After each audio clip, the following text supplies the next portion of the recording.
What's up, everybody? This is Corey from My2Cents, and today we're going to post up another video of a screen protector. This one's a PLESON. This is in my search for the best screen protector for the Samsung Galaxy S7 phones. This is for the regular S7. This protector is supposed to be a curved 3D protector. I'm not the biggest fan of PLESON after they duped me into buying a protector for a phone that didn't exist, but let's see if they can't redeem themselves a little bit with this protector. One thing that's a little bit weird about their packaging is they just put everything in this glass tempered packaging. So at least it does come with two protectors, which is quite nice. This is a dry installation, so you may have to use both to get that perfect fit.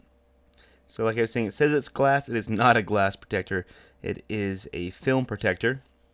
So in here, it looks like we come with some additional materials. We have some cleaning wipes. We have a dry and a wet wipe.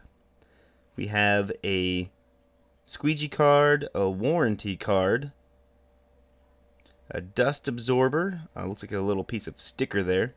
So basically what we're going to do with these is, in order, we'll take the cleaning wipes, wet one first, then use the dry one to dry it off and polish it, dust absorber, and then protector, and then squeegee it out with the squeegee here. So let's go ahead and start off with cleaning the display. Now this phone's not that dirty, but we're going to clean it anyways. Make sure you get all the grime, dirt, fingerprints off of it. You don't want anything under this protector. So the point of the 3D protector is it should have the curved side, so it should stick down relatively well. It shouldn't have any lifting, and you'll get full coverage all the way around the phone, which is quite nice. One thing that does mean also is that it's not a case-friendly protector. So you won't be able to put a case on the phone without the protector trying to pill up. So we're using our dry wipe now just to clean it off, make sure everything is shiny. So it's got a nice good polish on there.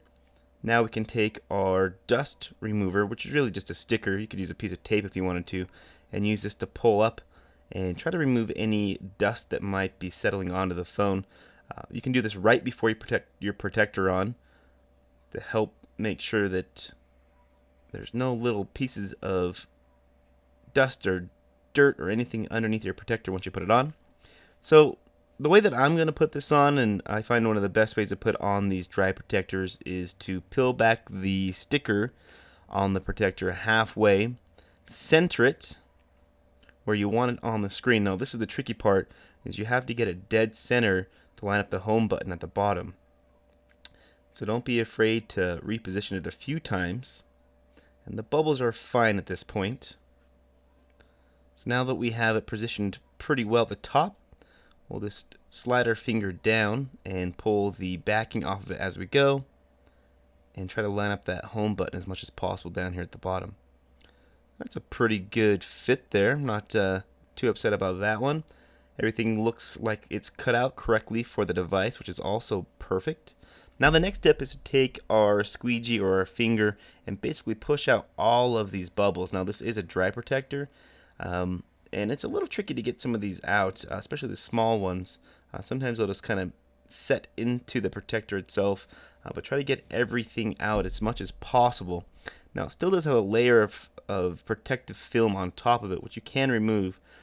Sometimes pulling this off, once you put the protector on the device, it'll want to pull the film back up, which is kind of annoying. So right here we're just trying to push out all of these little bubbles here, and it's easiest to push them towards the edge. Squish them in. I'm just going to work our squeegee here all the way around. So you may have to use your finger to get some of these out. Now, there's different kinds of glue that are used in protectors, and probably my favorite and the easiest one to work with is the silicone style adhesive. I see D&P use it a lot on their protectors, and I really like to work with those because it's easy to get the bubbles out and you can reapply it. This seems to use the same style of glue, although it's just not as easy to work with when trying to push the bubbles out. So we're going to skip ahead here just a little bit, and I've got a lot of the bubbles out, and we're going to go ahead and pull the top cover this protector off. Now the whole point of leaving it on so you don't scratch your protector as you're using that card to do it. And you can see that tried to lift up just a little bit up here at the top near the proximity sensor, so you may have to kind of push that back down. And you can use a microfiber cloth to help you push the bubbles out also. One thing that's great about this protector is there's not a lot of the orange pill sensation that you would see with some of the film protectors out there. One thing that I'm not really happy with at this point is it doesn't seem like all the edges just want to stick down. I mean, it's supposed to be a 3D protector, and I'm got it on there pretty smack dab where it should be. I mean, it's lined up pretty well, but man, these corners just don't want to stay stuck down. So what we may have to do is give it a little bit of time, let it adhere, try again, and then we'll come back and we'll take a look at the finished product once we give it a little bit of time to set and see if we can't get some of these bubbles to go away with time as well. So here we have it. We've had it set down for a little bit of time, and looking at the protector, I mean, I'm pretty happy with the adhesion. I mean, right here in the bottom right hand corner, it just doesn't always want to stay stuck, which concerns me for a longer time period of using the device. I mean, how fast is this going to lift off? So something to keep in mind when buying this protector. The ease of putting on, I mean, the bubbles weren't extremely hard. I find these a little bit easier to put on than the liquid protectors, especially with the corners. I mean, I'm really happy with how smooth the protector is. It doesn't really feel like plastic. It feels pretty close to that glass feeling as well. So although I'm a little concerned about the lifting, I'm going to give this a pretty solid rating. We're going to say it's a 4 out of 5 when it comes to protectors for this curved screen. So I'll put the product link down below in the description. If you want to check it out, feel free to do so. As always, I appreciate you watching. Catch you in the next one. Peace.